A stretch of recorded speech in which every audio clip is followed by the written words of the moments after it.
Bismillahirrahmanirrahim. Assalamu alaikum to honorable guests, the hostess, participants, my colleagues, everyone. Welcome to this special occasion that we have organized to celebrate the English Language Day and the birth and the death of William Shakespeare.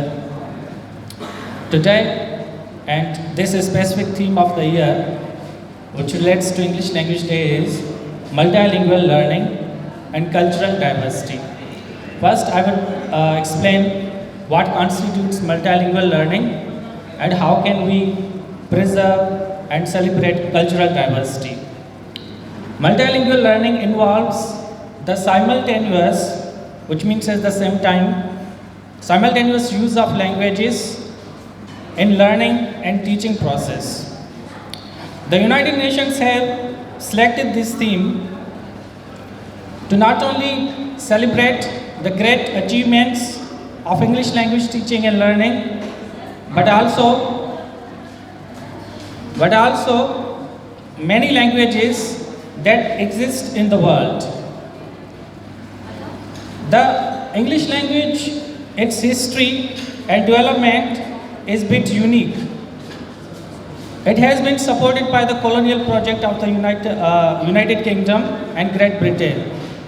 The English, its usage separate to the worldwide, and it is still spoken in many countries around the world. This has resulted in the globalization of English language teaching and learning, and also localization of English language teaching. As a result, there are so many varieties that have emerged around the world. Therefore, we have Pakistani English, we have Indian English, we have Australian English, and we have American English. So we need to accept that reality that English has been localized all around the world. English has its own achievements, but unfortunately the spread and promotion of English has marginalized other languages as well. So the history of English language is a bit ironical. At the one time they are embracing multilingual reality and cultural diversity, but the history of English language and its promotion is replete with minorization of English minor languages as well as cultural diversity all around the world. Now this has established the hegemony of English language all around the world. It is our responsibility, as the theme shows, to not only counter the linguistic and cultural hegemony of English and the English people, but to promote multilingual reality and cultural diversity around the world. Now I will discuss how can we do this. We can do this by taking some measures. The first is we have to ensure linguistic justice. Linguistic justice involves respecting and accepting all the languages around the world.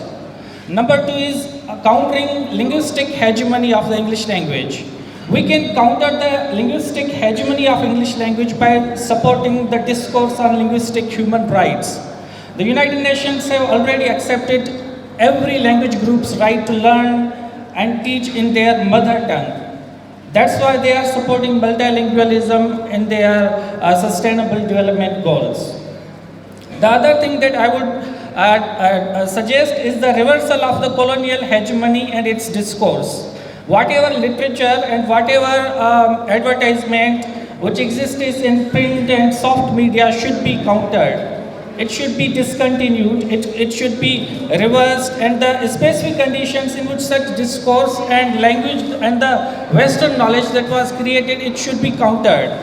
This can be done by respecting the local varieties of English language, by the local and marginalized languages, and by respecting and showing inclusive approach to the diversity and multilingual reality. Thank you so much.